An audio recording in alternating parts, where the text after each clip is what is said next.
Picture కి climax ఇదేరా.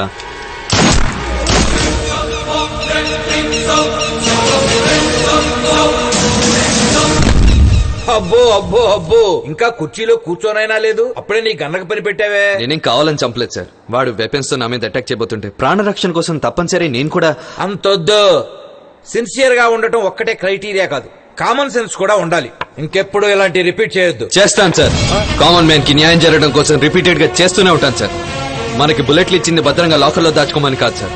ఒక చెత్త నా కొడుకు, సారీ సార్, ఒకటి చావు 100 మందికి సంతోషాన్ని ఇస్తుందంటే అలాంటి వాళ్ళని ఎంతమందినైనా వేసేస్తాను sir. May I leave sir? You can go. ఈడెక్కడ దొరికాడు రా నాయనా.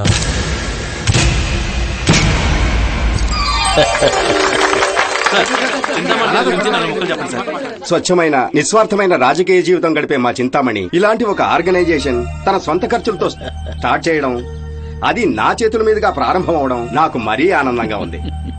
ఏదో ఒక రోజు ఈ రాష్ట్రానికి మా చింతామణి ముఖ్యమంత్రి అయి తీరుతాడు. నాదో సందేహం, అడగొచ్చా? సందేహాలు ఉంచుకోకూడదు. సెంట్రల్ మినిస్టర్ గారు అన్నట్టు నువ్వేం చేసినా సంచలనమే. బేకాం చదువుకున్న నన్ను దొంగ సర్టిఫికెట్ సృష్టించి డాక్టర్ని చేశావు. ఇప్పుడేమో ఈ రిహాబిలిటేషన్ సెంటర్ కి నన్ను డైరెక్టర్ చేశావు. దీని వెనకాల ఏమైనా రాజకీయం ఉందా బావా? ఏం లేదు భాస్కర్. ఈ సెంటర్ ద్వారా అనాథలకి అర్భకులకి సేవ చేస్తున్నట్టు బయట ప్రపంచానికి కలరిస్తాం. ఈ గుడ్ విల్ ని రేపు ఎలక్షన్ లో వాడుకుంటాం. మనం చేసేది సేవ కాదు, వ్యాపారం. వ్యాపారమా? అర్థం కాలేదు బావా. నీకో విషయం చెప్పనా? ఈ ప్రజలకి వాళ్ళ శరీరంలో ఉన్న ఏ ఒక్క అవయవాన్ని అమ్ముకున్నా వాళ్ళు లక్షాధికారులు కావచ్చన్న సంగతి వాళ్ళకి తెలియదు. ఆ అమాయకత్వమే మన పెట్టుబడి. ఈ అనాథ శరణాలయంలో ఈ అర్భకుల శరీరాల్లో నుంచి మనకు కావలసిన కోటీశ్వరులు అవుతావు. ఒకవేళ వాళ్ళకి ఆ విషయం తెలిసిపోయి బయటికి వాళ్ళకి ఆ ఛాన్స్ ఎందుకు ఇస్తాంరా? అవయవాల్ని తీసుకున్న తర్వాత మనమే వాళ్ళని చంపేస్తాం. చంపేయటమే పోలీసులకి చట్టానికి తెలిసిపోతుందేమో బావా. ఏంట్రా తెలిసేది? ప్రతినిత్యం కుర్చీల వేటలో బిజీగా ఉండే మా నాయకులు మన అనాథ శరణాలయం నుంచి 25 మంది బిచ్చగాళ్ళు మిస్ అయ్యారని, 15 మంది వికలాంగులు మాయమయ్యారని లెక్కలు అడుగుతారా? మనం ఏమన్నా ప్రతి నెల రికార్డులు రెన్యూల్ చేస్తామా? నీలో ఒక రాజకీయ నాయకుడు, ఒక గోండా, ఒక ఉగ్రవాది, ఒక ఉన్మాది, ఒక క్రిమినల్, ఒక బిజినెస్ మ్యాన్, ఒక రాక్షసుడు, ఒక బ్రోకర్, ఒక మృగం. దశ వికారాలకి ఒక్కటే రూపం. ఏంటో ఆలోచిస్తున్నావు? మీరన్నదే కరెక్ట్. పద.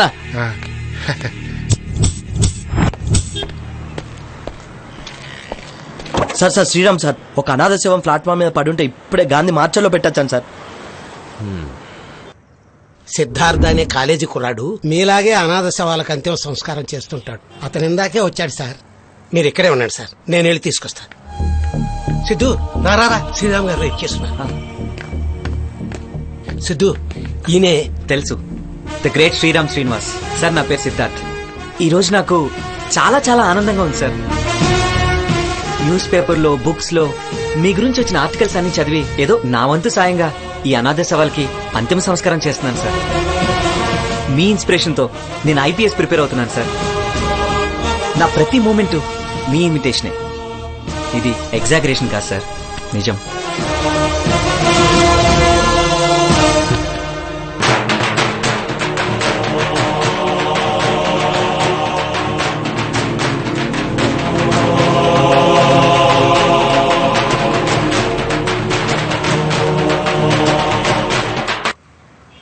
నా పేరు రాధ.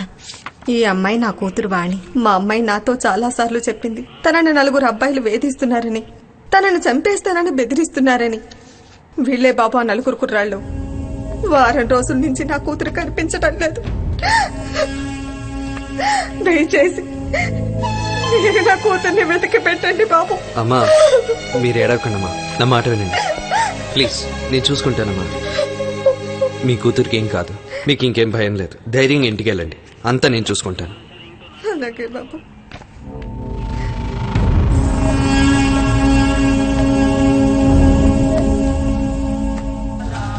లేదురా, సూపర్ ఉందా మామ చీరలో చిన్నది సూపర్ రా.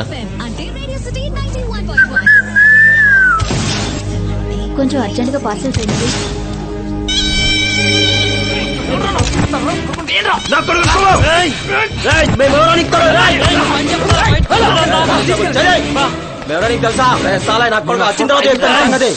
హలో హీరో, రోడ్డు మీద 100 జరుగుతుంటాయి, అందరినీ కొట్టేస్తావా? ఎవడ్రా నువ్వు, హీరోవా? అలా అనుకోలేదు సార్, నేను అనాథను. నాకు అక్క చెల్లి ఎవరు లేకపోయినా తన నా తోబుట్టులా ఫీల్ అయ్యి వాళ్ళని కొట్టాను సార్, అంతే. అనవసరం చదవెందుకు, మమ్మల్ని పంపించాయి, లేకపోతే లేనిపోని చిక్కుల్లో చిక్కుంటావు.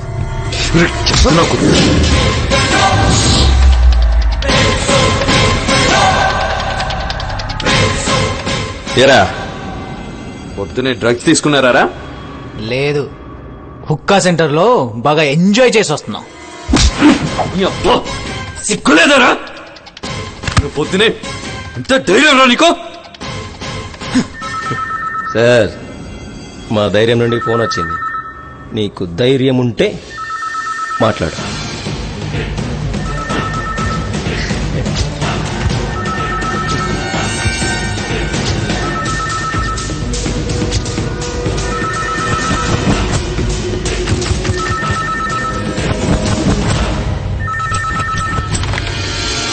హలో శ్రీరామ్, ఆ 4 కుర్రాళ్ళని వదిలే. సార్, వీళ్ళ అమ్మాయిని వాళ్ళు నాకు చాలా కావాల్సిన వాళ్ళు. సార్ పొద్దునే డ్రగ్స్ తీసుకుని ఉన్నారు సార్. ఈ కాలం కుర్రాళ్ళు డ్రగ్స్ తీసుకోక కూల్ డ్రింక్స్ తీసుకుంటారా? ఈ టీజింగ్ డ్రగ్స్ 2 కేసులు సార్. అవన్నీ మాకు తెలుసాయా?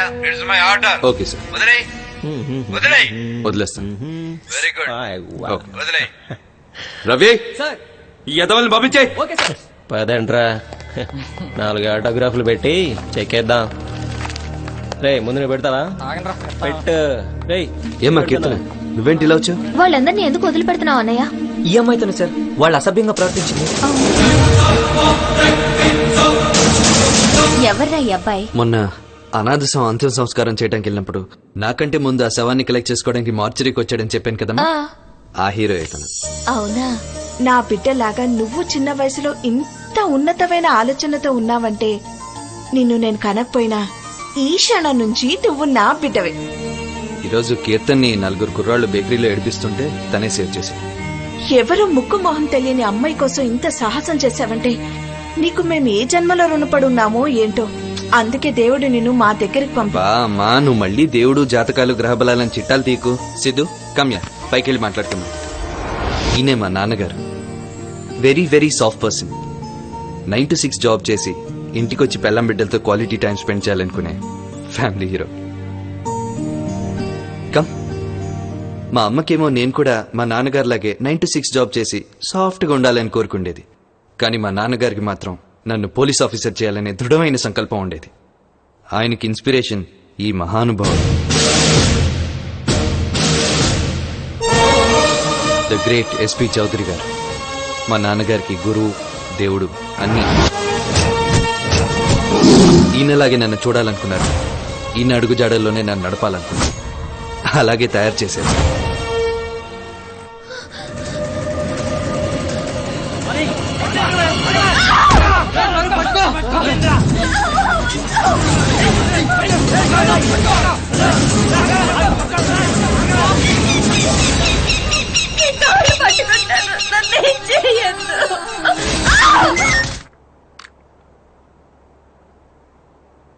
శ్రీరామ్ గారు, చింతామణి అనాథ శరణాలయంలో జరుగుతున్న అన్యాయాల్ని నేను సెల్ ఫోన్ లో రికార్డ్ చేశాను. అలా చేసినందుకు చింతామణి నన్ను అమానుషంగా చంపించాడు. ఇది నా మరణ వాంగ్మూలం. తనని 4 అబ్బాయిలు వేధిస్తున్నారని, తనని చంపేస్తానని బెదిరిస్తున్నారని. ఈ అమ్మాయితోనే సార్ వాళ్ళు అసభ్యంగా ప్రవర్తించింది.